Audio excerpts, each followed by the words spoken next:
Joining us this evening is Priyank Kharge, Karnataka's IT minister and son of the Congress president who's been campaigning in the Kalaburagi Lok Sabha constituency for Radhakrishna Doddamani, the Congress candidate there, and his brother-in-law. Thanks very much for taking time out and speaking to us, Priyank. This is a must-win prestige battle there after the 2019 shock defeat for your father here. Post-voting, is there a sense of nervousness or optimism? No, I think we are very, very optimistic that we are going to win this seat. We have delivered on our promises, and the people of Kalaburagi are looking for development. They're looking for change that has not happened since the last 5 years. And I'm sure that the people of Kalaburagi are going to bless Congress in a mightily big way. It's been a bitter exchange there. You've made allegations of voters being bribed using phone pay today in your constituency. A BJP functionary in Bengaluru has launched a complaint naming Radhakrishna Doddamani in an alleged scam. How do you respond? Well, firstly, about the phone pay digital payments that have happened. I mean, we have traced out 250 transactions going in from one phone to possible voters. And I think this is the first time we'll be able to track the digital footprints of such a transactions for voting. And although the BJP will deny it and they might try to do whatever they want, but nobody makes 250 transactions at a time to one Gram Panchayat from one phone. So anyway, whatever it is, we are submitting a complaint with all the proof that we have. And since it's a digital transactions, you just can't wipe out the forensics so easily. So let's wait and watch what we can do. And on your second point on the allegations of an alleged scam by Mr. Radhakrishna, he's already mentioned it in his affidavit. As usual, the BJP read what they want to.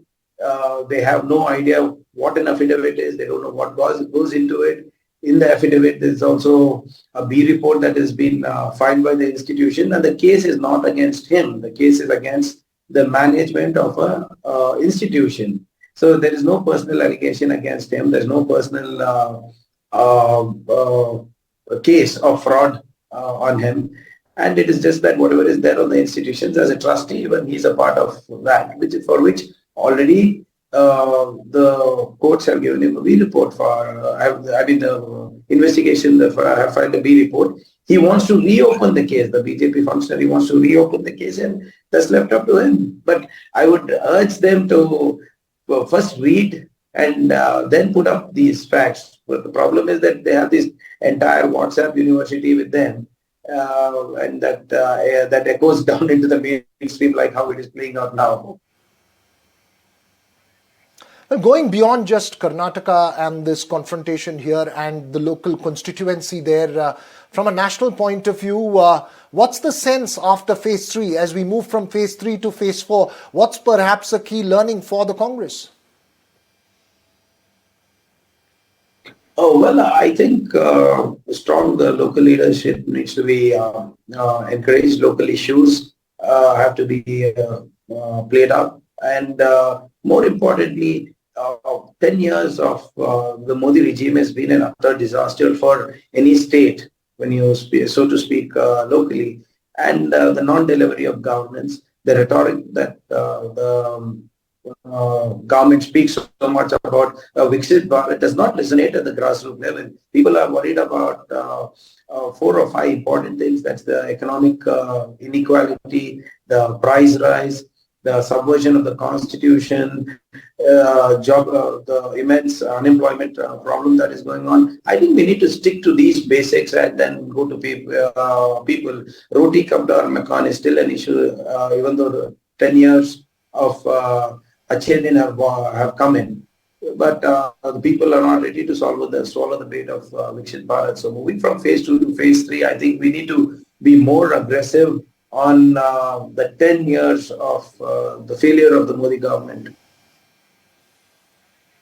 Now to an issue that's dominated headlines, something deeply disturbing, the Prajwal Revanna case. While Prajwal Revanna himself is yet to appear before authorities, which is perhaps saying something, the JDS's Kumaraswamy is on an offensive, accusing Congress leaders, and an important accusation there, of spreading the videos and using pen drives, and also some questions about who leaked it and how, accusing DK Shivkumar repeatedly. How do you respond to this? Well, I mean, I would really love to debate this with JDS or with the BJP. See, nobody, they're talking about how it got viral. The concept of viral is what? It's not in anybody's hands. Once it moves from one phone to, from an individual's phone to a group, nobody knows where it goes. Now, why aren't it, see, the entire, this heinous act was done by his nephew. It was recorded by his nephew. It was stored in his phone by his nephew. It passed on to the nephew's driver. The driver passed it on to the official BJP candidate of Sipura, who in turn, God knows, did what with it, and it's gone viral. So where is Congress in it? I can understand that if it was a honey trap by Congress, or it was a hidden camera episode that was orchestrated by Congress, then you blame Congress. Where is Congress in all this? You commit the horrific crime, you record it, you store it, you give it to your driver gives it to somebody else, and where does Congress fit in all these things? Why are they missing the core issue of getting justice to these thousands of women? Are you saying no one was aware of this earlier? The concern, sir, is that many people seem to have been aware of these videos. It's something that seemed to have happened over a long period of time, and it was released at the appropriate time and for electoral reasons, and that's deeply concerning. I completely agree with you. See, there's a lot of hearsay that goes on when there is an election, right? But when a seat of a former prime minister's parliamentary constituency is discussed, it is going to be discussed threadbare by the JDS and the BJP. In fact, they did not.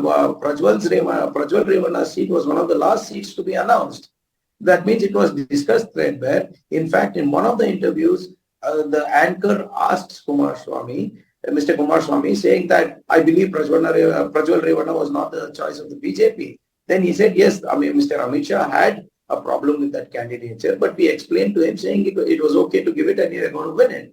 And the Sipura candidate, the BJP candidate, officially wrote to Mr. Vijendra, officially wrote to Mr. Amit Shah, had a press conference telling them, please don't give this ticket to Prajwal Revanna because he has these allegations against him. So why did the JDS leadership take it seriously? And why did the BJP leadership take it seriously? Or despite knowing the facts, these facts, they chose to turn a blind eye and gave him a ticket. And then Mr. Modi went and campaigned to him and said, like, every vote for Mr. Prajwal Revanna is going to strengthen me. So it's very, very clear that they were aware of the facts, they were aware of his antecedents, and still they went ahead and did it. Right, we'll keep a close focus on that. But thanks very much, Priyank Kharge, for joining us. You seem to have lost your voice with all that campaigning. Thanks very much for speaking to us.